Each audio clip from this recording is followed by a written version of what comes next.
नमस्कार, मैं हूं सान्यराज पांडे और आप देख रहे हैं बिहार संवाददाता।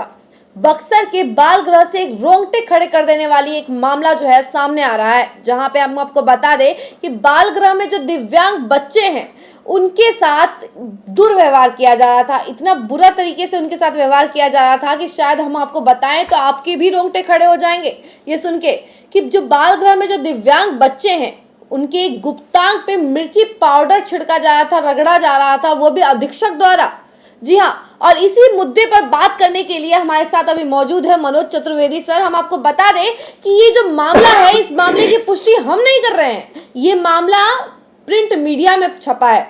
ये देख सकते हैं आप लोग कि किस तरीके से प्रिंट मीडिया में ये छापा गया है और ये मामला बहुत असहनीय है एक तरीके से, इतना बुरा मामला है। सर आप ये बताइए कि आप इस मामले में क्या सोच रहे हैं, कि क्या लगता है, ये गलत है या सही है? सबसे बड़ी बात सान्या सुन लीजिए, ये जो मामला है, अगर ये मामला है जिसे कि दैनिक भास्कर ने छापा है, तो ये बहुत ही मतलब एक तरह से आप कह लीजिए कि अशोभनीय है जी।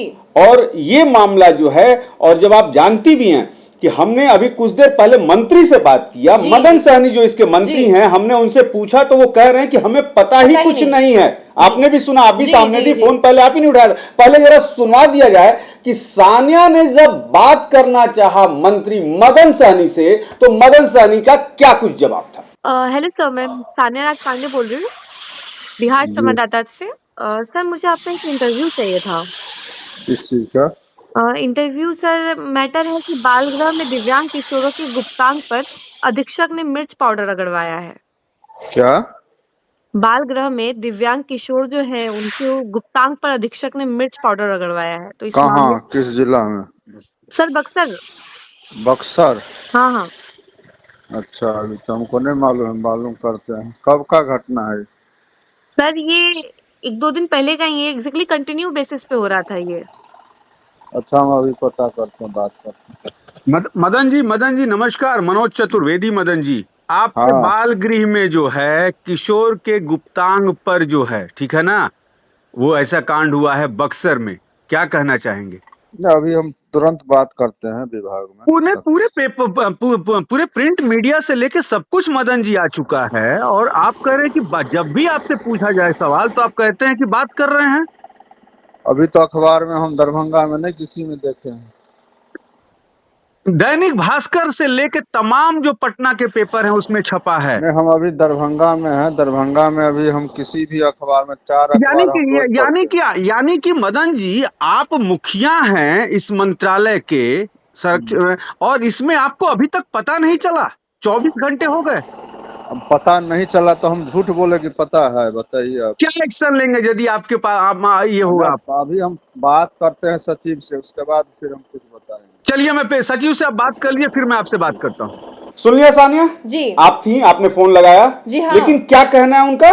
कि नहीं, हमें कुछ नहीं मालूम है, लेकिन हम आपको बता दें कि इस मामले में ये पुष्टि की गई है इस प्रिंट मीडिया में कि मदन साहनी को ही शिकायत दर्ज की गई थी, कि शिकायत की गई थी बच्चों के द्वारा, जो कि पीड़ित बच्चे हैं, उन्होंने शिकायत किया था मदन साहनी से, और मदन साहनी कह रहे हैं कि हमें तो कुछ पता ही नहीं है। सानिया मान सकती हैं आप, मुखिया हैं वो, तो मुखिया है वो कह रहे हैं कि पता ही नहीं है, और जब आप बता रही हैं कि मदन सहनी से ही शिकायत की गई है, क्या कहेंगी? बताइए, कितना अशोभनीय मामला है, क्या हो रहा है बच्चों के लिए? एक तरीके से 3rd डिग्री से भी बुरा मामला है, क्योंकि एक बच्चे के साथ अगर ऐसा हो रहा है, जो कि दिव्यांग बच्चे हैं, वो तो बेचारे पूरी तरीके से स्वस्थ भी नहीं है, उनके साथ इस तरीके से। और सानिया मैं आपको एक और चीज बता दूं, 3 साल से मैं पूछ रहा हूं मदन सहनी से, बाल संरक्षण आयोग का जो मुखिया होता है वो पद आज तक खाली है। सानिया 3 साल हो गए और आज तक ये पद खाली है। क्या कर रहे हैं बच्चों के लिए माननीय मंत्री और मुख्यमंत्री बिहार?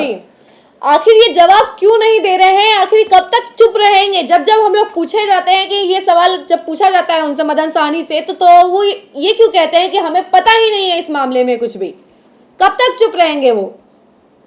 और मैं एक और बात बता दूं, हमेशा हमने पूछा है सानिया कि क्यों बाल संरक्षण आयोग का जो अध्यक्ष का पद होता है वो खाली है, कब तक भरा जाएगा? वो कहते हैं हमें पता नहीं है। किस चीज के मंत्री हैं मदन सहनी?